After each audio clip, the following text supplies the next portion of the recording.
Generally speaking, what's coffee? Where does it come from, really? What is it? Again, it's a seed of a coffee cherry. It's called the coffea plant. Literally, when it's ripe, it looks like a cherry. It's red when it's ripe. So that's when you know how to pick it, as you wait till the cherry ripens.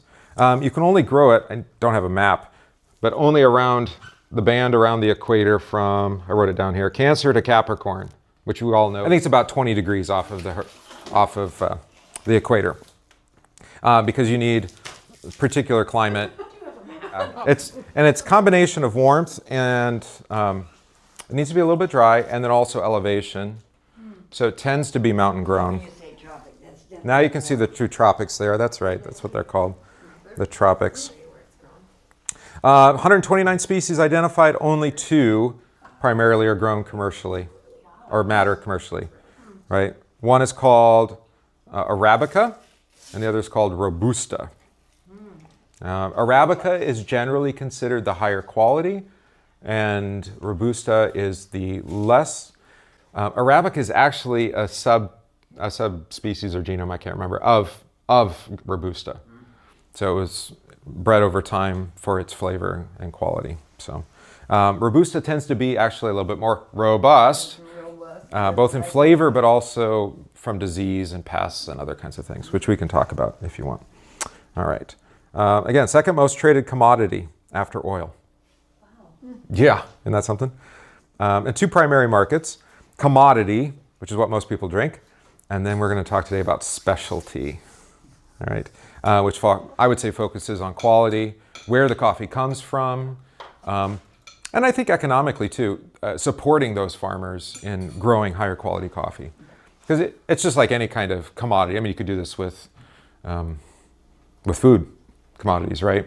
It's like, is the corn that you grow in your garden going to be better than the corn you would buy at the store? Probably. Both the soil, and you're probably not going to put pesticides and herbicides on it and that kind of thing. And you're going to care for it, right? And if something doesn't turn out, you're going to throw it instead of just mixing it in. So the same thing happens with coffee. There's coffee that goes to market, and then there's coffee that's bagged and freighted specifically to importers and roasters because of its quality. So we're going to focus on the latter because commodity, you can go anywhere to learn about commodity coffee. I want to know where the coffee came from. I want to know about the farmer. I'd like to know how it was produced and processed, and that it was preserved in quality all the way till it came to my door. Yeah, I see Hawaii is in there because Hawaii makes coffee, right? Hawaii does have coffee. Most of their coffee doesn't get exported. Oh, yeah. Kona, right? Yeah, they call it the Kona coffee. Almost no real Kona coffee leaves Hawaii. You can pretty much only drink it there. So Hawaii, Ethiopia is that way too. That most of the Ethiopian coffee stays in Ethiopia. They drink that much coffee. That most of what they grow, they drink. And Ethiopians are some of my favorite coffees. So that means you end up paying a little bit more because there's not as much available. They don't roast it the way we roast it though. They like to roast it much darker than I would, but we can talk about that when we get to that. Maybe a nice analogy when you think about specialty coffee is wine stick, but the number of volatile like flavor and aromatic compounds in coffee compared to wine, it's about 10x. There's that much more diversity in coffee flavor, aroma than there is in wine. And wine can be varied quite a bit. Yeah. Growing season, terrain, rain, lack of rain, sure. You know. So yeah, you trade vintages of coffee, right? You'll say, oh, that's 2022 or something, right? Because that was the year where everything was magical and it just worked. Yeah. You have a special room in your house then where you store the different vintages? I don't store vintage coffee. Some people do. You can't store it once it's roasted. It will not, despite what people say, put it in the freezer and all that, it doesn't really extend the life very much at all. So what some roasters do, if they have a really great coffee, is they'll vacuum pack and flash freeze the green coffee before it's roasted, and then they can roast it in years down the line. But that's expensive too, because you need freezer space, right? So that's pretty rare. That would have to be a really magical coffee to do that. But some are starting to do that. So And that'll probably actually, with things like tariffs, but also higher demand, coffee is in higher demand than it has been. That might actually end up happening more often. People will reserve coffees like that. All right, so there's the two we talked about. And you've got Arabica on the left and Robusta or Canephora on the right. So about 60% of the world population is the Arabica, 40% is Robusta, as you can see there. Yeah. The advantage to Robusta is you don't need the elevation. You can grow it at lower altitudes. It's more disease resistant, as I said before. But it doesn't taste as good, I don't think. We have one coffee blend that we use Robusta in, and that's, and we can try it today if you want. It's called Tenebrae, which is our darkest roast. And I tend to use it in the espresso machine to make espresso. Because espresso, a lot of times you're adding milk, right? Different milk drinks, that can really mask the coffee because the milk fats are so heavy on the palate that you just don't taste. So maybe Robusta there. Double the caffeine by volume. So it tends to have more caffeine. And it is used in instant coffee for that reason. But Arabica is what we're going to focus on. Higher elevation. It's more delicate. It's harder to grow. It's more susceptible to disease, but it tastes better. So it can be sweeter, brighter, or more body. And we can talk about all those things. But typically a little bit lower caffeine, about half. Again, by volume or by weight, if you like. All right. So I didn't give you any pictures. I should have done that. But you've got some of the fruit, and you can see these things online. There's a cherry. It's grape-sized. There's multiple layers before you can get to the actual bean. And so a lot of the expensive coffee isn't the growing, it's actually the processing. It's to get to that cherry. So they go from green to red, or sometimes yellow and orange. You'll see that too. The more ripe it is, the more sugar, of course, just like a fruit. And that sugar actually affects the bean as well, as does the way that you're going to process it. There's two halves and they're put together, right? And then they're separated when they're processed. But sometimes you have just one round seed. Those are some of my most popular coffees. They're called pea berry. So it's actually a deformity, but they can be really something else. I didn't bring any pea berry right at the moment. So from the same crop, you'll have different sized beans, and you'll maybe have some pea berries as well, and then as well defective beans. So those all get sorted as part of the processing, and they're sorted by hand. So again, expense adds on top of that. Typica is a variety from the Dutch. There's some of those around. That's a kind of Arabica. Bourbon, people like to buy this because they think it says bourbon, and the coffee is going to taste like whiskey. And it's like, just buy whiskey if you want coffee that tastes like whiskey. Or add whiskey to your coffee. You could do that too. Yeah, right. That's another Typica mutation, which is a subspecies of Arabica. One of the most popular is the Kenyan, the SL28. Kenya is unique because their university, the University of Kenya, has a breeding program. So SL28, SL14, these are varieties that are grown only in Kenya. They're exclusively owned by the Kenyan university / probably government. It's probably more socialist that way. They're very amazing. Kenya is doing a lot of the work then to try to improve Arabica so that it is more disease resistant and pest resistant as well. That's coming out of Kenya. And then the last line, anybody heard of Geisha coffee or Geisha? Yeah. That's a very, very specific subvariety, and they are very hard to grow, and they're very expensive usually. I'm just trying to get a number in my head. What would a typical, like if I would charge $20 for a bag, a Geisha would be like $50 for the same amount. Yeah, so probably 2 to 2.5 times more expensive. And it's typically roasted very light. It does not like to be roasted very dark. So it's almost like, it is like drinking tea, except it's coffee. Europe gets all their coffee then? Because they're not in that area. Yeah, so they have to import it. So Europe was because of the trade routes with like the tea companies, like what is it, East India? Yes. Yeah, Yep. And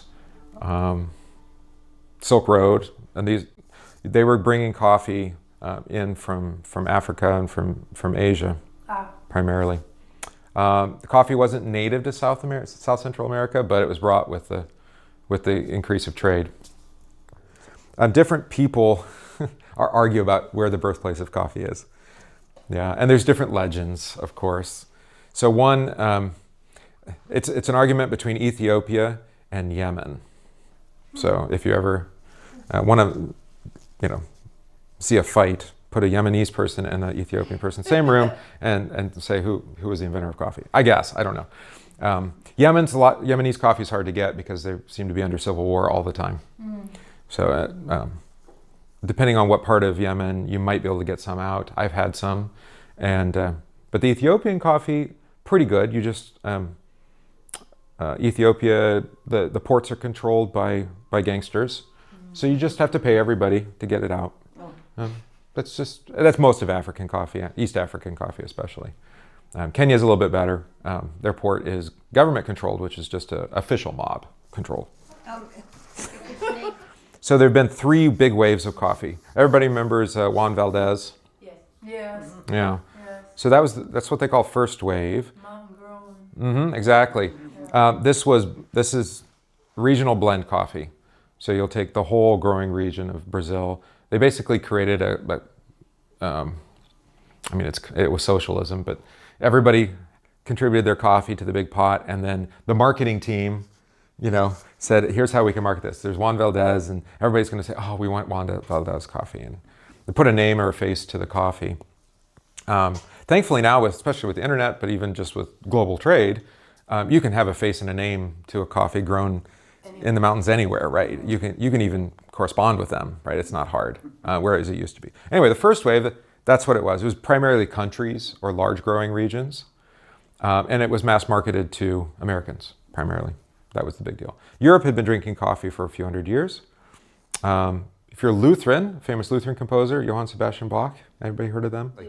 But known for his church music, but also composed secular music, and he did a secular cantata called the Coffee Cantata. And it's this woman with her love of, she's leaving her husband because she loves her coffee so much, or something like that. Oh, that's funny. Yeah, and it's a joke. It's supposed to be funny. It's like a 20-minute cantata. It's really funny. There you go. So if you ever List. see the meme, Oh, no. that coffee fueled the Reformation, Calvinists use that meme, Lutherans use that meme. It's not actually true. Coffee didn't come to Europe for about another 100 years, but it was the big thing by the time of Bach.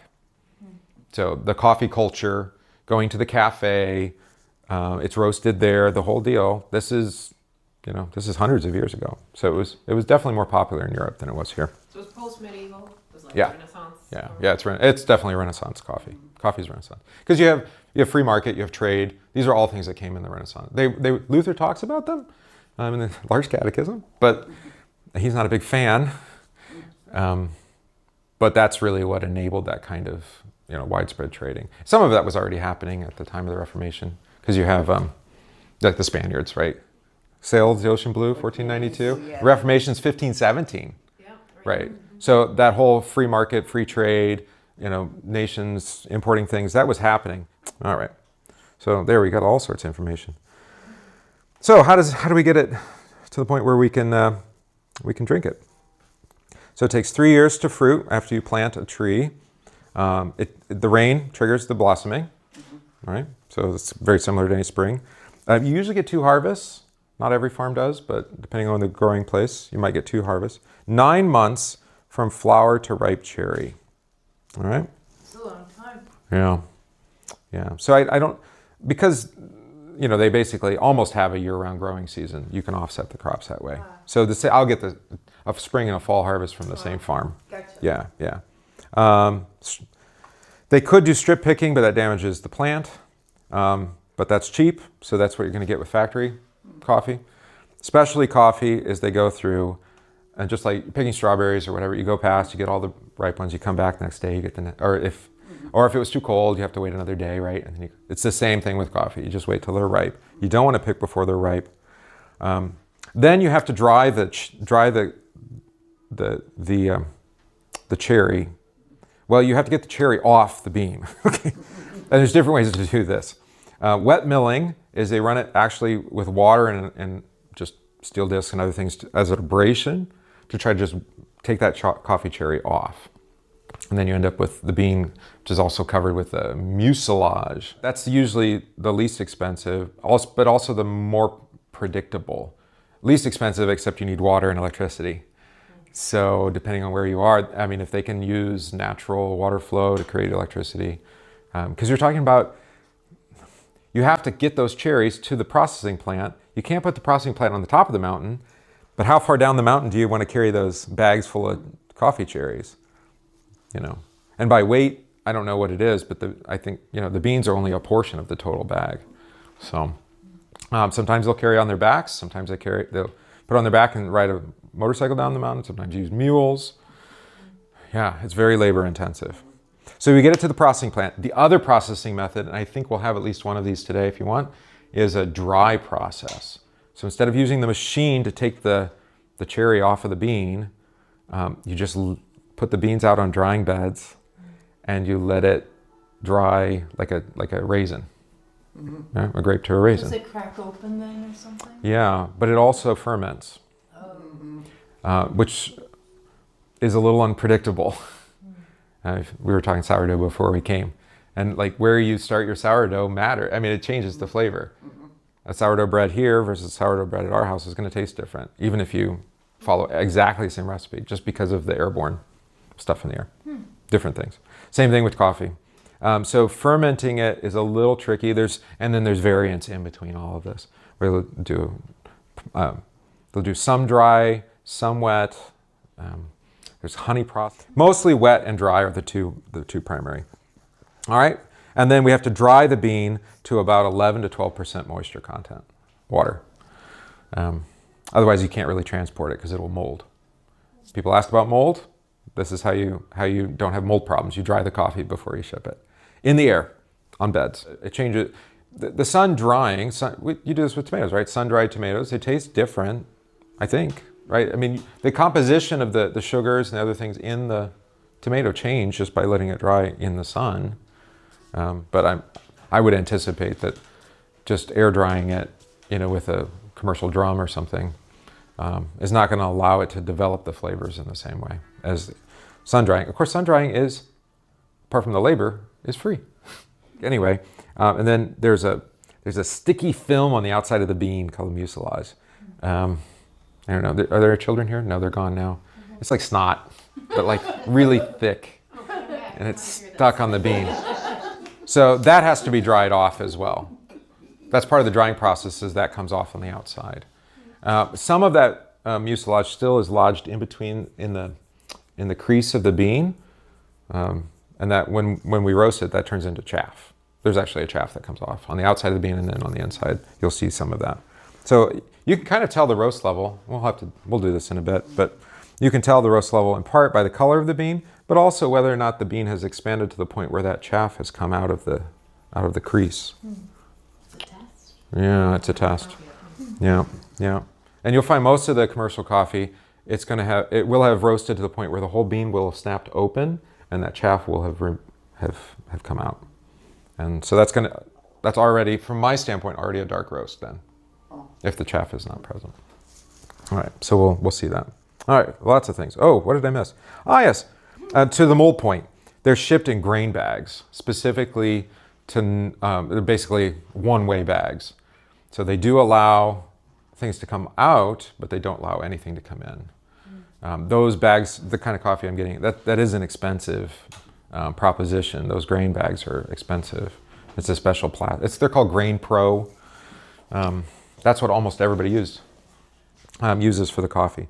But we don't also want the flavors from shipping to get into the bean, because the beans are still, even though they're not roasted yet, they're very porous and they'll pick up smells. So diesel would be probably the worst smell to add to your coffee. Yes. Yeah, exactly. And all the shipping containers are going to be diesel run. Can't use batteries for that. No. All right. So let's see. Regions. Let's talk about regions. Africa. My favorite, if I had to pick, I would be East Africa in particular. Ethiopia, Kenya, Rwanda, Burundi, Tanzania. If I see one and I like the description, without even tasting it, I'm probably going to end up buying it. Ethiopia tend to be a little bit smaller. They're almost always going to be an heirloom variety, which means they don't actually have a variety. They're just wild grown. That's what that typically means. They haven't been classified. That also means the beans are going to vary a lot in size, even after sorting, size and shape. But maybe the birthplace of coffee, I think Ethiopia wins. But the Yemen story is pretty cool. It's some guy on a donkey, and he went up on the mountain, and he ate the cherry, but then he had the bean. And he's like, oh, I'll fry that up or something. He roasted it, and then the donkey ate it, and then the donkey was the best donkey ever because it was from the caffeine, right? Yeah. That's the story, or something like that. That's a good story for Yemen. But notice that what I'm describing there, and this is going to vary, but floral, you don't usually think of floral, or berries, or citrus, or wine when you think of coffee. But I think it's there. Yeah. Kenya, fruity as well. Black currant, bright acidity. Those are some typical names. Why? It's elevation. It's going to be the variety. It's also going to be processing method. Rwanda and Burundi, these are relatively new because Rwanda went through a pretty nasty civil war. But the coffees have been amazing now that you can get them. And that will help their country too, quite a bit. Both Burundi and Rwanda are much higher elevation and they're more volcanic soil. So that affects the soil composition and then gives it those kind of complexity. Tanzania, bright berry. Sometimes like Kenya, if I see a Tanzanian pea berry, that preparation, those small deformed beans, I almost always buy that if I can get one because the customers love it. So, Americas, not here, of course. California's tried. It's very expensive. You have to use greenhouses and climate control, and it's not really worth it. There's somebody doing it, and he's charging $50 a bag or something. Goodness. Yeah. That's pretty crazy. Yeah. Oh, we didn't ship this. And it's not like amazing, right? Because you have to fake it. You have to fake the whole step. Yeah. Colombia, we talked about, right? And Brazil, those were the two big ones in that first wave. Oh, I started a topic and then I didn't finish it. Second wave coffee is, sorry, I got off the beaten path. I don't get distracted, squirrel. The second wave would be like your Starbucks, actually. That was the West Coast coffee scene, typically dark roasted. A lot of the coffee milk preparation drinks, bringing the Italian style to America. That was the second wave. And then third wave, and there's probably more waves now. Third wave is what we call the specialty coffee. That's the small independent roasters, the local coffee shops, not the commodity, even though Starbucks presents as specialty coffee, except they're actually just commodity coffee. They just have a really great marketing team. All right, now, although I think that's probably lapsed now. Yes, hello. All right, Brazil. If you don't like the bright and the acidic not in terms of stomach acid, by the way, acidic on the palate, which is a different thing. I say acidic, that usually just means bright on the palate. But some people do want a mellower coffee, a softer on the palate. One of the coffees, I don't know if I brought a sample that we can try, but our Black Cloister, it's almost like it has a butter texture to it. That's how soft it is on the palate because it's the Central American blend that we put together. But chocolate, nuts, that kind of flavor with Brazil. Guatemala, very good coffee usually. Again, volcanic. That's also true for Indonesian coffees when we get to that. And then Costa Rica. They're the ones that have really innovated with this so-called honey process where they, it's a combination. They'll actually ferment the coffee in tanks. And now there's all sorts of, I've had one actually last month, it was an anaerobic coffee where they intentionally had it they put it in a situation where it wasn't exposed to air to ferment, which is also interesting. So all sorts of new processing methods that people are trying, using tanks, using a combination of wet milling, dry milling, to try to just, find a niche, right? In a market for their coffees. By the way, blends versus the specialties single origin, we offer both. The blends are popular amongst people who don't want any kind of variation in their life. Stable, predictable, Folgers kind of people. My mom was a Folgers She always knew what the coffee was going to taste like. Yeah. Yes, Yep. exactly. Every day. She made it the same way every day. Yep. Yeah, exactly. Okay. So there is that. We have, I think, 8 blends, and they're all very different, but they all pretty stable throughout the year. I mean, they're a blend, so there can be a little variation, but not that much. On the other hand, the single origin can be wildly variant, and I do have probably more customers actually that prefer just the wild and crazy. Like, give me whatever, and I'll just try it. Then we have a subscription product for that. So they just get whatever I feel like that month, and they get to say yes or no. Oh, so you have like a coffee of the month? Mm-hmm. Yeah, all of them are available subscription. And then Asia. All right. Indonesia, India, Yemen, we talked about before. I mean, that's Arabia, but that's close enough. The Asian coffees are all very volcanic, especially like a Sumatra or just an Indonesian coffee. They are going to have a lot of mineral flavor actually in the cup, that's why I think people tend to roast them darker to try to complement the kind of almost strident character to the coffee. It has that really, it's more aggressive. It's not as delicate or floral or light on the palate. So they tend to be lower elevation too, but they try to get as high as they can. This is not always true, but it's typically true. All right. Have we covered all the areas? How about Australia? Because I think they don't have coffee. Well, let's look at our map. Thank you very much. It's at the top. It's at the top, but it's not elevated. I thought there was this one called the Blue Dog. There might be. Yeah. I mean, maybe along the coast, maybe, but it's going to be low elevation, which doesn't work well with coffee, the coffee plant. Okay. Yeah. No. So you have the soil composition we talked about. This is all true with wine, as we said, but also true with coffee. Shade cover. So shade grown, you'll sometimes see marketed. The rainfall, of course, all the other climate stuff. That all matters. And that's why, even if I've had some coffees I've gotten like 3 or 4 years. Not in a row, just over a span of time. The tasting notes aren't the same. The coffees don't perform the same. Yeah. And as of late, people have sometimes asked for what we affectionately used to call blueberry bombs. Ethiopia and Kenya would have just strong blueberry flavor. But this was 10, 12 years ago, and nobody's been able to replicate it since.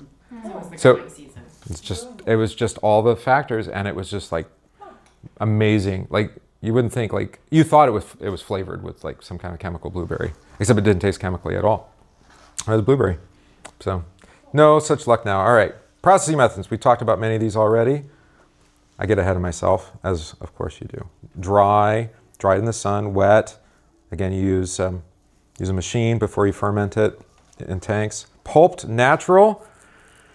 It's depulped and then dried with some of the fruit still on the cherry. It's, again, a variant. Honey, again, we talked about some of the fruits left on, and then it ferments with some of the fruit. And again, you can use tanks for that. Low acid, Indonesia, that's a Indonesian coffee. Actually, all of the coffee from East Asia. Would that be East Asia? Yeah, Indonesia, Papua New Guinea, Sumatra. They have to be really cautious with molding because it's just so wet.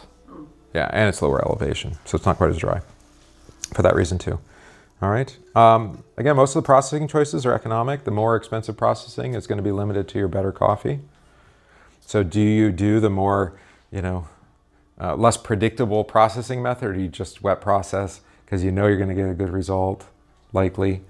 And then the other problem is you don't really know until after you've processed it, and then you roast it and cup it at the processing and decide what quality it is. And then that's going to determine what they get paid for. So the importers are actually going overseas and tasting them at origin before they are put in the carton. Yeah, because it'll be 3 months in a boat. So you want to taste it before you ship it all the way here, and you've already committed to paying for it. So those all get graded, just like wines. You have point scales, and there's other grading schemes too. That all gets graded at the processing plant. And then that determines whether it's going to get into a container or it's going to go to market and just be dumped into all the Kenya coffee. So you try to get the most value you can as a farmer, of course, right? But then how risky can you be with your processing? So, good. Roasting, ready? Yep. Yes. All right, so we've gone from cherry to bean, and then it's got to come here and then get roasted or wherever. And you tend to roast at origin or at destination, where it goes. Where it ends up. Yeah, where it ends up. How Because long will they store green? Like, well. I've had perfectly wonderful green coffee 9 months, and at that point it's already a year old because it was 3 months in from harvest. Yeah, right. As long as it's stored, humidity controlled. Again, I store them in those Grain Pro bags, so they're shipped and then they're distributed into smaller Grain Pro bags stateside. All right, so like you said, green bean, 11% moisture. Then we roast it, and I have a video. Let's see if it works. You think it's going to work? Oh, there it goes. That's actually one of my roasters running there. So you start with green, and then the first phase is drying. Oh, yeah, it's getting darker. It's getting darker and darker, and then once it dries, then the sugars start to caramelize, the Maillard reaction, right? Like browning, right? And why do we like to brown things? Like our baked goods and our steaks and whatever. Yeah, so that actually brings out sweetness. What happens, you ever make caramel, right? You're stirring the sugar, and what happens, it's very, very nice, and then it goes very, very bad very quick. Yeah, burnt. Yeah, it just gets too hot, or it just transitions from caramel to black very quickly. It can. Solid at least, yeah. Or solid, yeah.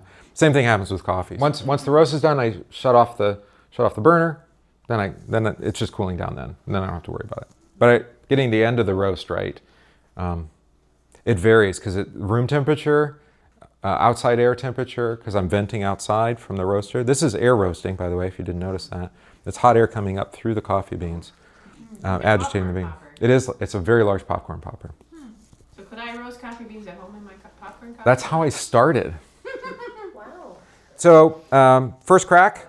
So you'll see it as it's expanding. I can show the video again.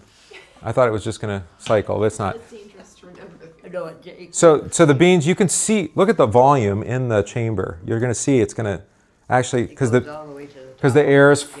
water is being forced out by the hot air or by whatever temperature, however you're applying the temperature. And so the bean is expanding, and there's a crack, which is very audible, when that initial outside chaff pops off. And then it continues to expand. The second crack is when it expands all the way open. That's when that inside chaff comes out. So will the chaff go out the venting thing? Yeah, there's a collection chamber up above. How long is that process in reality? From when I start to when I stop the roast, unless they're a very light roast customer that likes them very light, probably 8 to 9 minutes. Oh gosh, okay. That's Yeah, good. I used to go a little bit longer, but actually just probably a month ago, I changed my roasting style, which the customers all responded very well to, even though I didn't tell them that I did. They said, these coffees are amazing. I was going a little bit longer, like 20 seconds longer, but shortening it up by about 20 seconds made a huge difference. Wow. Okay. Because it almost tastes more baked. Okay. Yeah, a little flatter. So you're starting to, what's happening is you're starting to break down some of the volatile compounds, like the acids especially, aromatic stuff. Yeah, interesting. Yeah, so first crack. Second crack, I gave you temperatures here, about 435 in the beans. That's when you see oils starting coming out to the surface. Those are called dark roasts. I do basically one coffee up to second crack. That's that tenebrae I mentioned before for espresso. There's reasons to do that for espresso. It's easier to brew mostly. And then I have customers that request it that dark. So I will do it on request. And they just add it to their order notes. And even if they're a subscriber every month, I just know, especially decafs, which we haven't talked about yet, but we will. Decafs that are not roasted darker, they taste more grassy, I guess, or more green. Even though they're not green anymore, it's the decaffeination process that does that. All right, so I tend to be done long before second crack, but depending on the coffee, I'm going to let it develop after that first crack because I want to bring out those sugars and those various, most of the sweetness. and which coffee and how long. It depends on how it's processed. It depends how large the bean is. So it's all just being attentive to the roasting. And then some of it, I guess now, well, how many years in? 10 years? It's instinctive. A lot of it. I'm like, that's a dry process Ethiopian. Like that's going to be closer to 8 minutes probably. And I set my timer if I have to walk out of the room for a minute. So I'm there, I got a minute to spare. I can be really attentive at the end of the roast. My roaster is computer controlled, by the way. So that's why I can do that. Some commercial roasters, you're having to modulate the temperature and the airflow the whole time through. Oh my goodness. Right. But mine is, it was more expensive, but it's the way to go. The computer modulates all those things and I pre-program it. I still have to be attentive because even the batch size, if the batch size is just slightly different, then the end point is going to be different. So does that all make sense? Yeah. That was fluid bed. So it actually looks like it's sitting on a bed of water or it's moving around like water. That's called fluid bed. More common is a drum roaster. So where it's going like this, the beans are in, there's hot air and that's convection, and then there's conduction, heat as well, coming from the drum itself. That's more common, it's more efficient, but it's also much more risky because, and maybe less consistent because some beans are going to come in contact with that drum and you can have what's called tipping or scorching. Since I started with the popcorn popper, going to a larger popcorn popper made sense to me because I just liked how the coffee tasted. Well, with the drum, you'd be working with two variables, hot air and hot drum. I'm still working on those two, but the hot air is not really, that's controllable. I can control the temperature of the air, but the airflow I can't change because it's necessary to keep the beans agitating. So there's one constant airflow, but differing air temperature. Right, so the burner shut on and off to modulate the temperature. But that's computer controlled and it's happening every half second, right, on and off. It's checking the temperature to try to fit the profile that I'm trying to apply the heat. Okay, good question. Yeah, more variables, more difficult, more artistry probably required. Yeah, I've thought, I could get a small drum roaster and try to learn it. And then my better senses took over. So what got you into coffee in the first place? I was at seminary and I was doing long hours. And I did drink coffee when I was in high school and then I stopped. Why did I stop drinking coffee in high school? It was, what's that? Stunts your girl. Maybe. Well, I did have to go cold turkey because apparently cigars and coffee are really nice together unless your body doesn't want all that stimulant at once. So that's probably why I quit. Too much. And quit the cigars too. Yeah. Plus you can't taste the coffee anymore at that point either. All you taste is tobacco. And then you started up again? I did, yeah, because I was doing long hours. And it was just a year at seminary. I don't, do they just drink coffee? Maybe it's an academic thing. I don't think it's just seminary. Coffee drinking? Yeah, there's always the coffee pots going. Doesn't drink coffee, so Yeah. he's not a legit pastor. Well, I had a friend too that reintroduced me and did so by, I didn't bring one of these, but a French press. You've heard of French press? Oh, yes. Oh, yeah. Yeah. And said, you should try a French press. And so then I went, and then I also bought a discount grinder. It was on sale at Starbucks of all places, but it was a commercial, or not a commercial. It was their branding, but it was made by somebody else. Baratza made the grinder. So I had that grinder and I had the French press. That's where I started. And then I tried other brew methods and I am where I am now, probably after a lot of years of trying those other methods. We'll talk about brewing in a minute. All right. So yeah, that's how I got into it. And then roasting, specifically because I couldn't find coffee I know coffee can taste better than this. And the local, this was before there were a roaster in every little town. I mean, there isn't yet, but it seems that way, right? Like we're in Random Lake. Cedarburg has a roastery. Milwaukee has however many, dozens probably. Little roasters that do the same thing that I do or larger. But I think Beaver Dam has that's what you're Nanatuck. saying. Yeah. One of my acquaintance in Random Lake, who I met because he listed a grinder on Facebook, a large commercial grinder, which I wanted, because I do grind for the customer on demand if they want that, on request. That sounds better, doesn't it? So having a better grinder, this was a Swiss-made grinder with 80 millimeter burrs. You don't have to understand any of that. But I knew it was going to be a better grind that would give a better cup for them. Even though I'd prefer them to grind it themselves, it turns out that, yeah, using a commercial grinder, and even if it sits in a bag for a while, compared to using a cheap, like a blade grinder, the whirring blade grinder, having it pre-ground actually is better, as long as you drink it within a few weeks. So anyway, he had this grinder, and he's actually a coffee technician. He drives around and fixes people's coffee equipment all over. Oh, wow. And he visits all the roasters in Wisconsin. Yeah. Good friend to have. I haven't talked to him in a couple of years now, since I bought the things from him. Well, because he had all this green coffee. He had tried to start a roastery in West Bend with his brother. And he started in February of 2020. Oh. So the roastery didn't happen. The cafe didn't happen. He attempted to start it. It was really bad timing. Yeah. Yeah. So he ended up having all this coffee gear he needed to sell. So he also had green coffee. So then I would roast. I roasted his green coffee, which I had for probably 12 months worth, and it was already older then. But I would just roast him a bag every month to pay for of his green coffee. He just paid me the payment for anyway, you understand. It was a trade. It was a trade. Yep. Yeah. All right, decaf. Yes. To have to take the green beans, can't do it after it's roasted. There's different methods. The most common is a solvent-based method, methylene chloride or ethyl acetate. That sounds really nice, right? Yeah, sounds horrible. Ethyl acetate is sugar cane. It's just fermented sugar cane. Okay. Yeah. Use formaldehyde. Oh, people are very concerned about it. They don't want chemicals in their coffee. I get that. Yeah. I've recently got an ethyl acetate coffee. It's really good.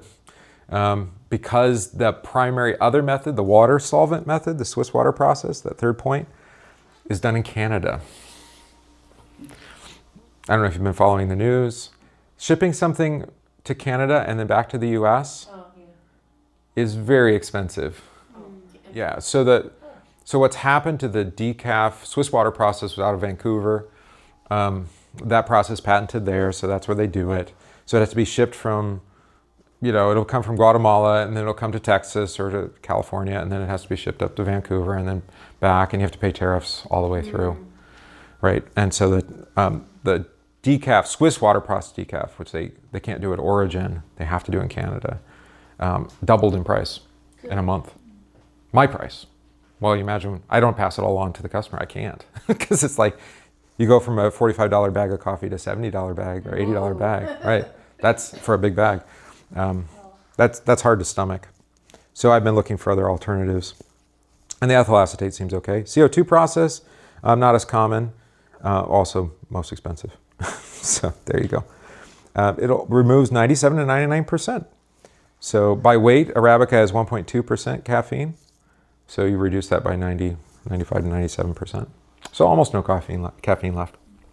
But still a little bit. Not going to hurt you. Decaf, the processing is never flavor neutral. It always affects the flavor. Generally not in a positive way, in my opinion. But they can still be very tasty coffees. Just not tasting like they originally tasted. The Swiss water process is just osmosis, basically, under pressure. So then they're extracting everything out of the coffee. Then they process that, and then they put it back in. They try to. Yeah, I think it works pretty well, but unfortunately, again, too expensive at the moment. Still a compromise. So sorry if you're a decaf person. I love drinking coffee all day, but I can only have 1 cup of caffeine in the morning and then I just shake. Yeah, and you probably should be done by 3 anyway. Yeah. Half-life for caffeine in the body is 12 hours, I think. Eek. Or no, it's 8 hours. 8 hours half-life. So that's why they say 3 o'clock. If you're in bed at 10, how many hours is that? 7. So you're at half the caffeine in your body by bedtime. Goodness. But you still have quite a bit. And then if you're like me and you're drinking it all day, you just have steady state caffeine all the time. Yeah. And then you don't have to worry about it. I have a quick question. Yeah. Someone the other day said something that I found hard to believe, but said it like everyone just knows this, so maybe they do and I didn't. They said that the darker the coffee, the less the caffeine. Okay. I'm sorry I rolled my eyes. Must be a fallacy. Yeah, it depends on how you want to calculate it. There's one of the greatest coffee instructors. He has a YouTube channel. James Hoffman is his name. Okay. He actually did a whole breakdown of this. Others have as well. I'm sure you can find videos. So the problem is, yes, there's less caffeine in the darker roast. That's what you said, right? Less caffeine. Yes. Yes. There's less caffeine in the darker roast, but not by volume. All right, so we're going to talk about this when we brew. You don't brew by volume, you brew by weight. So what ends up happening is you tend to use more coffee with a lighter coffee. This doesn't even make sense. If you use it by volume, but I would suggest you do it by weight. So you're actually having the same amount of coffee, dark or light, but it might be a lot different in volume. Instead of using a scooper, you're using a scale. If you do it by volume, it is true, because you'll be using more coffee of the lighter roast. I see. So it's not an actual statement. Yeah, that's true, but that's because you're using more. It's because you're brewing with a scooper. Yeah. And you're not actually doing it by weight. You're actually using less coffee when you use a dark roast. That's the reason why. So yeah, if you brew them the same way by weight, not by volume, you'll find very little caffeine difference. Okay. You know. But as I was saying when we were roasting, and I showed you the volume increasing in the chamber, the darker the roast, the larger the bean physically. Oh yeah. Even though it's the same mass, just less water. Sure. Yeah. And not that much less water. So this is specific to me. Yeah. I can't drink dark roast or I get sick. Yeah. And I don't know why, because I drink light roast. It's the same reason why I don't roast dark. Because I have the same kind of reaction. It's carbon. Okay. Yeah, so it's irritating to the gut lining, to the intestinal tract. This is why dark roasted coffees people like, because the people who like them, I'm going to generalize here. Do you mind stereotypes? Go ahead. Okay, coffee people are snobby people too, I guess.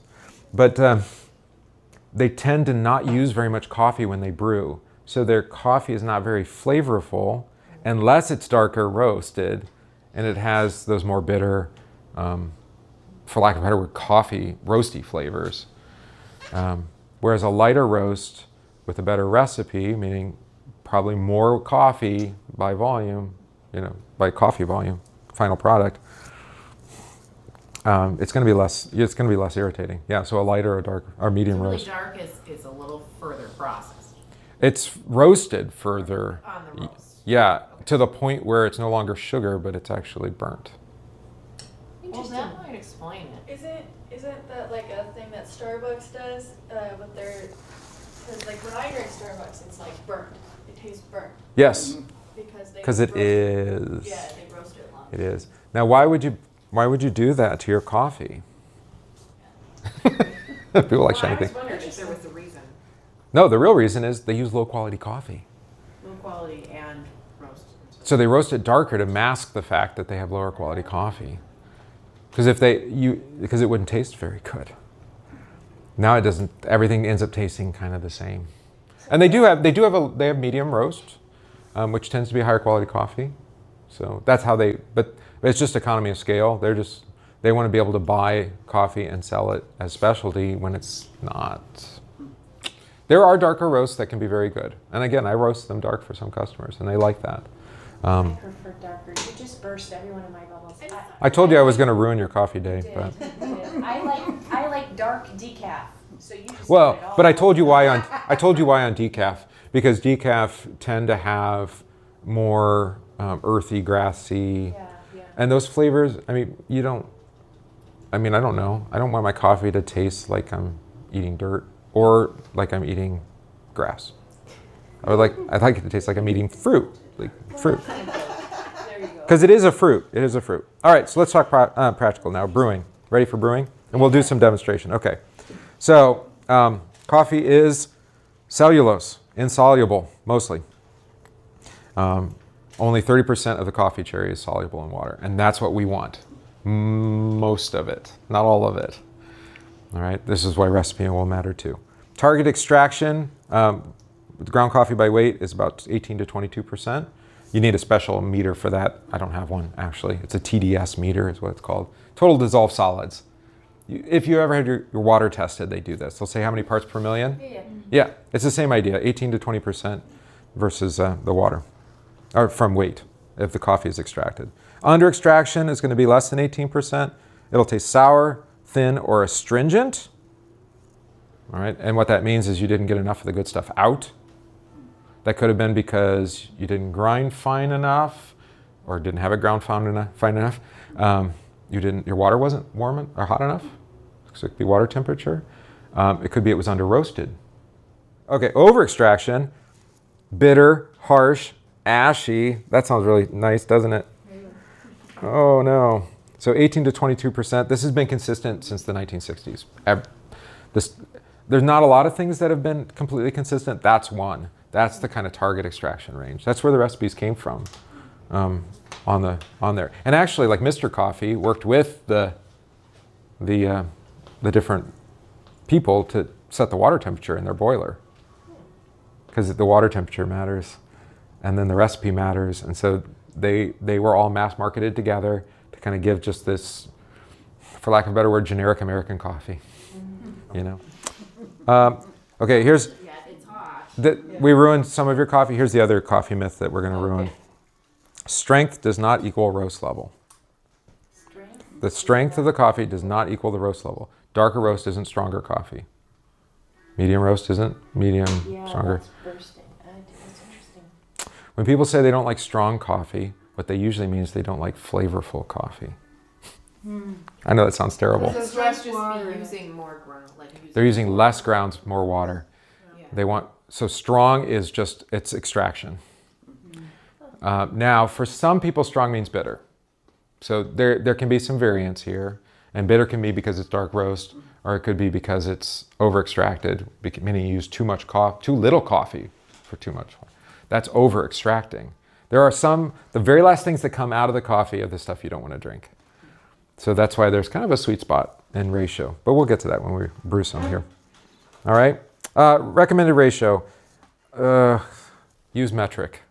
I know we're in America, but so it goes. Metric is so much easier for brewing coffee. Usually grams Yeah. out. Okay, so remember when I was talking about volume and weight? Metric, 1 gram of coffee is 1 milliliter of coffee. Yeah. Water, I should say. 1 milliliter, 1 gram of water, they're equivalent. Yeah. So you can weigh 30 grams of water and it's 300 milliliters of water. You can do, so then your ratios of coffee to water are you can use grams and match the volume. Nice. Yeah, because the volume and the grams match. Can't do that with English measure. I don't even know how to do English coffee brewing in my head. I have a chart that I do for, like, especially churches or schools, or, you know, where they want to brew big batches. So I have a chart where I have it in both metric and by volume. The problem is by volume, not by weight. Why don't we want to measure our coffee by weight? Because depending on how it's roasted, it can have a huge difference in volume. We want to use weight. So I do have churches that they like by whatever their favorite is, Black Cloister, Resurrection, Epiphany, 1517. You can hear a theme here, I think. Right, it's all these churchy names. And once they find a recipe they like by volume, they get that same coffee every month or however often they get their coffee. They can stick with the recipe by volume because they're not changing coffees. If you're going to change coffees, you want to do it by weight, because I'm not going to roast them all the same. You won't even expect, and the beans are different sizes. Pea berry, small, very dense, very small, versus what do we have right now? Pacas is a variety. It's from Honduras. It's Honduras. It's dry processed, very large beans, but not as dense. So it's not going to be the same volume of coffee with the same weight. But you want to use weight for your measure, which we'll do. One of the things we want to do is show you how to just make a cup of coffee for yourself. The reason being, I mean, this is why Keurigs were so popular, actually. Thanks for having that demonstration right there. Because it's one-off. And so it's very convenient. You don't have to have a pot of coffee sitting there. and a pot of coffee sitting there, unless you have a thermal, which you don't, it's glass, you know, it doesn't taste as good later. No, but we drink it all day. You drink it all day long. That's my husband. My mother used to make it right. We had 6 in the morning and she drank it till all day. Yeah. That same pot. Insulated. Yeah, insulated instead of a hot plate is better. Okay. The hot plate changes the composition. I even tried this. I got one of these battery-powered cups. It's Ember is the brand name. And it's got a heating element in the base of the cup to reheat coffee in it, rather than, I don't want to microwaving ruins coffee. Yeah. It's very bad. Don't microwave coffee. It kills everything that's helpful and only leaves what's not tasty. But so I tried that. It's almost too much. It heats it too fast. And it never tastes the same the second time. So, and that's because so much of what's in the cup is volatile. So it can, it can just leave, of course. Aromatics just leave.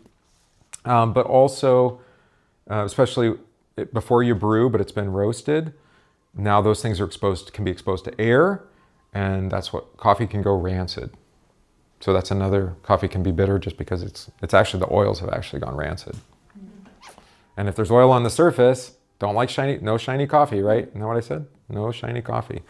It's because the oils will go rancid pretty quick. Yeah. So, Ann knows this. We have the espresso machine with the espresso grinder at home, right? And there's coffee in the hopper because I haven't yet taught them to weigh out the children that drink coffee, to weigh out the coffee for the espresso. It has an integrated scale, so it grinds out into a scale. It's really nice, but that coffee, there's no oil on the surface there. Although there's a little oil residue, I think, in the chamber, maybe. You don't look at the coffee machine. Okay, good. So Not my area, she says. what you use the word espresso often? Yeah. Oh, 2 things. Thank you. Yeah. Not in my presentation. So espresso can refer to the roast. It can refer to it's 3 things. The roast level, the brewing method, or the grind level. Oh. So we have espresso machines, very specific kind of machine, historically Italian, 9 bars of pressure through a densely pressed puck, goes through into a cup. Very, very concentrated coffee, right? Okay. And then you can dilute it, that's an Americano, or you can add milk, dilute it that way too. Espresso originally from, not espresso, thinking it's fast. No, espresso, because it's pressed. The water's forced through with a pump or with a lever. Originally a lever and then later electric pumps. So that's the brewing method. That method, you have high pressure, high temperature water, very short contact time to the coffee. So the coffee needs to be very soluble because you need to extract it very quickly because you don't have very much time. You have 20 seconds that the hot water is in contact with the puck, or 30. So then the roast in Italy, and originally for espresso, would be what they would call Vienna or Italian roast. Very dark, very oily, because it needed to be very soluble. So they had to roast it to the point where there's cellular damage. They've broken down the beans so much that all these solids can get through. And then you would grind it very fine, because again, short contact time, it has to be ground very fine in order to get as much out of that coffee as possible in as short a period of time as possible. That's actually changed in the time I've been in coffee. There are people brewing for espresso. I have customers that brew for espresso with light roast coffee. But they still have to grind very fine. So that would be espresso grind, and they're using an espresso machine, but they're not buying coffee roasted for espresso. Because you don't really need to, actually. That was actually kind of a fallacy, especially if you have I'm thinking one customer in particular has a lever, so he doesn't have to do 9 bars of pressure, he can do 6 bars of pressure, so a little bit longer extraction time. He has a lot of variability, so he can do that. So he can use basically a regular roasted coffee, ground fine, and then control, and now the machines do all these things. We just have a machine sitting in a box that came when I was out of town. But it has all these abilities. And it's a prosumer machine where you can tell it, I want to apply I want you first to saturate the puck under almost no pressure, and then I want you to apply pressure for 15 seconds, 6 bars or 5 bars, and then I want you to ramp down over time. And you can program all that. They have all the, and it's at a consumer level machine now. It used to be commercial, but yeah. So that is a field of coffee that's changing very rapidly. And again, it's going to be by weight. Except espresso machines don't like by weight. They like to have a certain amount of headspace at the top of what's called the portafilter, where you put the coffee in. They like it by volume. Yeah, they like it by volume. So you're going to have to adjust your recipe based off the amount of coffee that you put in, and say, well, I was able to put 20 grams in instead of normally 16, because it's much lighter roast. So now, what's going to be my extraction? I'm going to go for 40 grams out instead of 20 grams, or instead of 30, right? Math. So, all right, 98.5% in your cup is water. Water. So, okay, we're going to talk about priorities here, but in order of priority, quality of coffee probably is the highest priority. The next highest priority is the water. And how many people focus on the water they put in their coffee pot? Not at all. Oh, Hardly I enough. do. Yeah. I don't like the iron in the water. Yeah, exactly. Right. Right. So there's a couple problems with the water. Yeah, it's all up there. Chlorine, no good. Doesn't taste good. Nobody likes chlorinated water. So we RO our water at home, reverse osmosis. There is a problem with reverse osmosis with coffee, though, because if you remove too much coffee and tea, anything you're going to steep or brew, you need the minerals actually to extract the components. So if you use just straight reverse osmosis, your tea will take forever to brew. Right. So so the mineral content in the water is, I'm not advocating that you use, what's the Pellegrini or whatever we have, the mineral water. But the hardness of the water does matter. Well water probably is better if you like how it tastes. So that's what we'll use today. Purified drinking water with flavor enhancing minerals from Great Value. Well, do you like how it tastes? Yeah, Calcium chloride, sodium bicarbonate it's good. are the two things that were added to it. You can also use magnesium. Magnesium chloride, probably, I think it is. And different combinations of those three will change the same coffee will taste very different. Interesting. Based off the mineral content of the water. Because most of what you're drinking is water. Yeah. Makes sense, right? Yep. Yeah. So if the water doesn't taste good, your coffee's not going to taste good. Yeah. A single stage carbon filter like a Brita actually works pretty well. Okay. Because it doesn't take out that much, takes out the nasty stuff, but it leaves a lot of mineral. So that works out pretty well. Or if it's a single stage on your fridge, like if it has a single filter. Yes. Yeah, exactly. That does really well.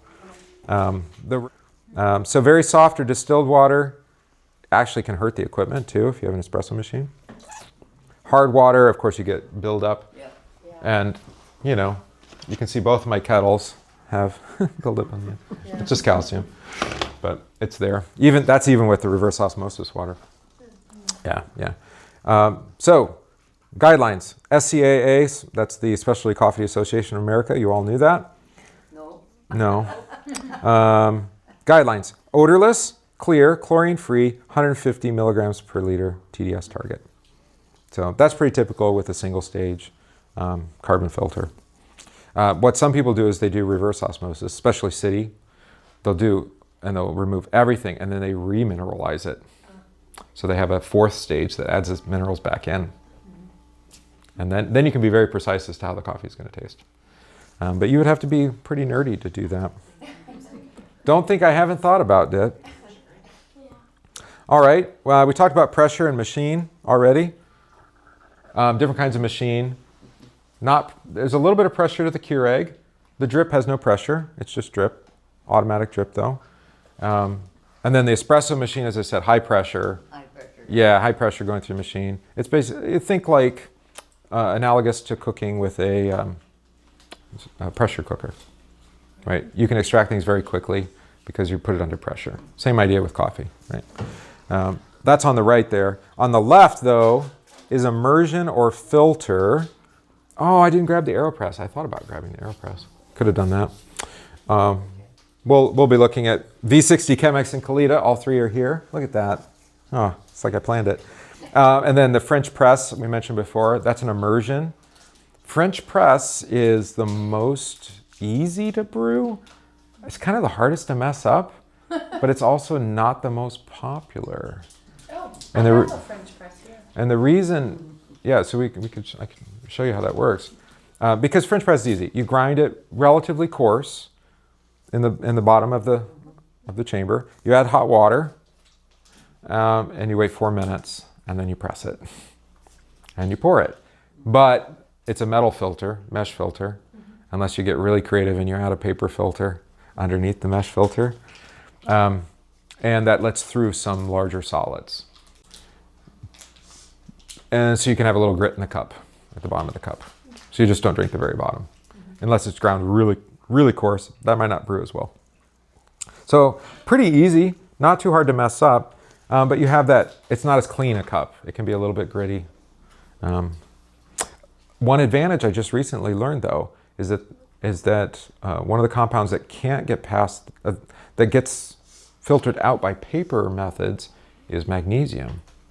So coffee and French press tends to have all the advantages of the magnesium, which is a little bit mellowing actually. I didn't know coffee had magnesium in it. Yeah. Well, it's in the water too, right? What did we say? This one doesn't have magnesium. Calcium, sodium. But if you have, that's the way to maximize the magnesium is with a French press rather than paper. Drinking coffee for the magnesium. Right. Well, anyway, paper filter removes oils. That's magnesium oils, these sorts of things. Whereas the French press lets them through, so it tends to have a heavier body, a better texture. We could do one if you want, since you've got one. AeroPress is kind of a hybrid thing. It's plastic. You can get a glass one now, but historically it was plastic. People don't want to brew with plastic.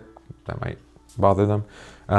But it's both immersion, so you have coffee, you add hot water, and then you push the water through the coffee at the end through a paper filter or metal filter. So then it's a combination of immersion and under pressure. So that's a very interesting cup. Yeah. So it's kind of in between. It's not espresso, even though it's called AeroPress. It's not espresso, but it's not a pour over. It's somewhere in between. So you have a lot of methods to brew. Most people want to brew with the drip. You can, but you're going to have a number of problems. My dad took a lap around the living room, dining room, and kitchen. All right. He's home. He was in the hospital for 10 days. Yeah. All right. Sensory experience. All right. So here's what we're going to taste for. So tasting. You know how to taste things? Yeah. I mean, some of this is obvious, but when you read like on a bag, you have to grab a bag, but it'll have notes on there. Those are going to be all the senses. So they're going to be on the nose, like when you grind it. It's going to be the aroma coming off the cup, also the flavors on the palate. So what'd you grab? Honduras. Oh yeah, this is a fantastic coffee. Santa Barbara. That's just the region. And then I would mispronounce it because it's Spanish. Roberto Figueroa is his name. All right, straightforward profile. Weaving caramel and toffee sweetness with clean finishing hints of vanilla almond tea. Oh, yeah. Were you going to hear it? Are you going to taste any of this? Cocoa, of course. Deeper roasts are bittersweet with dark chocolate caramel, right? So this one holds up to darker roast. This is that large bean I was telling you about, actually, the Honduras. Yeah. So is that going to be on the nose? Is it going to be on the tongue? Or it's going to be in all the different aspects? It's going to be everywhere. So taste happens in two places in your mouth. Again, the nose. If food doesn't smell good, it doesn't taste good. Yep. Right. But also on the tongue, to the front of the tongue. So the sensory areas there are going to be sweetness, bitterness, acidity, saltiness, sourness, the umami flavor, which you do get in coffee sometimes, kind of that earthy flavor. Flavor descriptors are detected by the olfactory bulb, so that's farther back, chocolate, berry, citrus. So how do you get both? How can you get it? Rather than just take it and just drink it like you would normally, the way to engage all of your mouth senses is to slurp your coffee. So I know we want to be critical of it and it's rude or whatever, but like your soup tastes better when you slurp it off the spoon because you're going to engage all of your palate that way. Well, especially if you're going to try to taste it. Because you need to aerate it a little bit, and then it also gets it on the back of the palate. So we're not gonna do the full cupping thing. This would be if we'd have three cups of all the coffees. They would be blind, right? You wouldn't know what's in what, but you'd have these three or the one, and then you would slurp. You slurp them all the way down and back and forth and compare them all. That's a professional cupping. And that also helps to engage the nose by getting it on the back of the palate. Gets it up into the sinuses too. All right, so we're gonna have to do it that way. You don't have to, but I would suggest that you do it today. I think we're all in good company. Yeah. All right. So here's the kind of, and I think we'll end up leaving this up. So sweetness, the more the better, is my argument. I think it's the hallmark of good coffee. You don't have to add sugar. It's sweet on its own. And again, all you're doing is caramelizing the sugars in the coffee itself. So tasty. Acidity, how bright or juicy. Pleasant acidity is crisp, like a good apple, a green apple, right? Unpleasant would be sour. Well, green apple could be sour too. It's not a good one, right? Yeah. Mouthfeel. So I talked about the one being like kind of creamy or like butter on the palate. Yeah, some are like that. Some are lighter on the body. So you have that as well. Balance. Sweetness, acidity, and the body. Are they harmonious, or is it more one or the other? If you look at, well, my importer, the way they taste it, I think they have 8 quadrants that they map. So it'd be sweetness, different sweetness, like sugar versus berry versus, so they'll have all these different kind of components that they're trying to map. And again, I'm not a professional taster. I didn't say this before, I should have. I'm not a professional taster. I'm probably more like you. The flavor notes are the ones that my importer have tasted, the graders have tasted. I tend to agree with them, so I leave them. But not everybody's going to taste them, and it also depends on how they brew it, right? So it's just an introduction to get you close. Cleanness, absence of off flavors, harshness, or astringency. Astringency, no good. That's, how would you describe astringency on the palate? It's the drying mouthfeel, like when you have a cold or whatever, right? Coffee can do that. No good. Harshness, no good. Don't want that either. Aftertaste, what lingers? So after you have the first bit on the palate, then, what else what are you getting after the after notes? How does it linger in the mouth? Okay. And then, how does it taste when it cools? My wife knows this, but what do I say all the time? I even said it yesterday, I'm sure. What does he say all the time? What do I say all the time? If it doesn't taste good cold, it didn't taste good warm or hot. You've heard this? I do that. I let Yeah. Sometimes I have cold coffee and I add ice to it and then I drink it. Yeah. If it doesn't taste good cold, it wasn't good hot. It was just the heat. The temperature was masking the things that Go for my cooking too. Like cold French fries, they're not good. Cold French fries, no good. No. My argument is they weren't good when they were hot. Right? It's because you're probably using not good fats, actually. It's the fats that you're tasting it when it's cold. And you couldn't taste them when it was hot. Well, and this is true for coffee too, because there is personal taste. So, did I bring over my sample bags? I did not. Potato salad, yes, but not like. There's 4 sample bags together somewhere. They have numbers written on the front of them. If they have numbers written on the front of them, those are the right ones. That's what we're going to use. Those are yours, or your mom's. All I'm saying is if it's supposed to be. Did I take them out? I want it to work. If it's supposed to be cold, I want it cold. Yeah. No. Oh, I see them now. Okay, there you go. Do you eat your sausages cold? You can eat cold sausage, yeah, of course. I don't. I'd rather have it warm. Well, of course, you can still like it warm, but if you can eat it cold, that's my point. Well, it's more like room temperature. It's not You found, are there 4 of them or just 3 of them? Room temperature. A Honduras, I mean, is there a Honduras? Need it 15, 17 maybe, or I don't know. Yeah. And I don't want it to get ready to heat it They have up. numbers on them? Yep, that's what I want. Then they'll take the flavor. Bring those over. No. This is my lovely assistant, also known as my wife. I do agree with the way, Oh, okay. just warm it up with the, We can use any of those other ones too if we want. So what I have, do it in the microwave.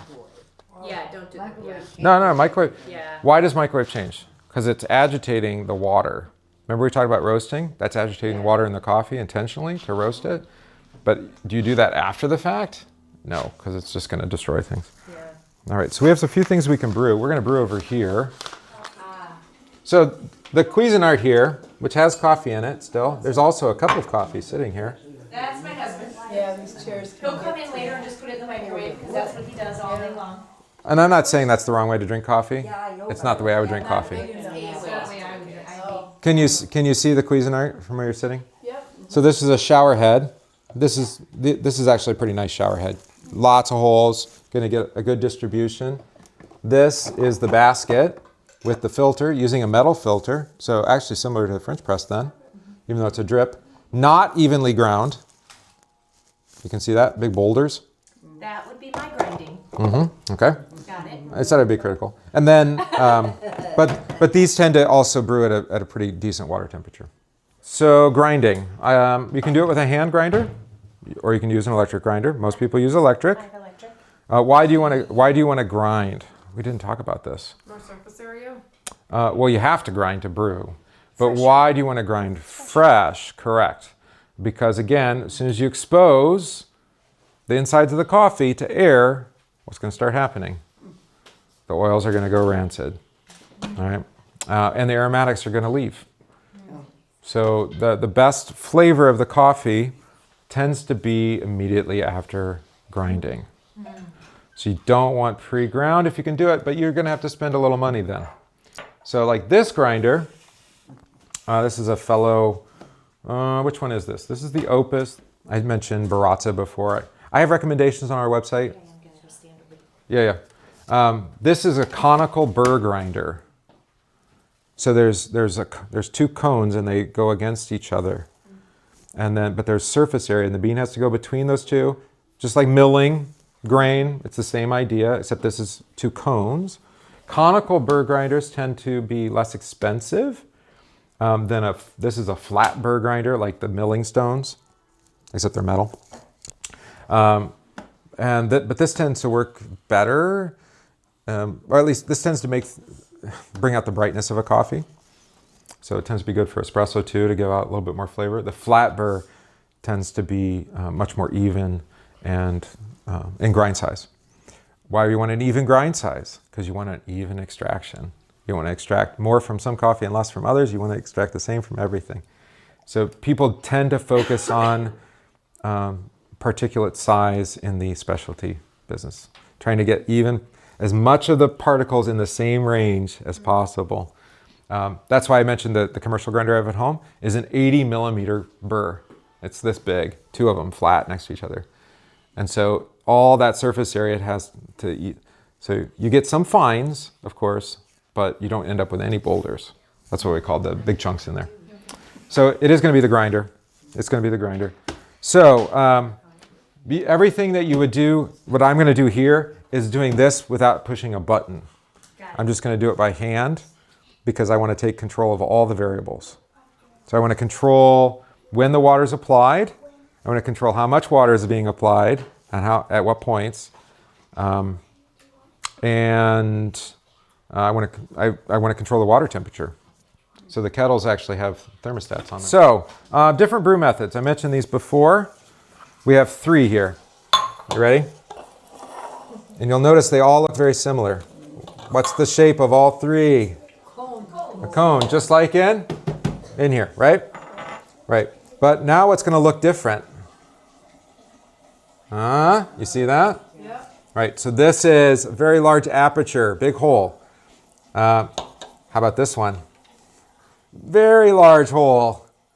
Oh. Yeah, that's also a cone. This one, 3 little small holes. Yeah. The advantage of the 3 little small holes is that it controls the water flow Right. pretty much automatically because only so much water can get through at any given moment, right? Whereas the large aperture, how are we going to control how fast the water goes through?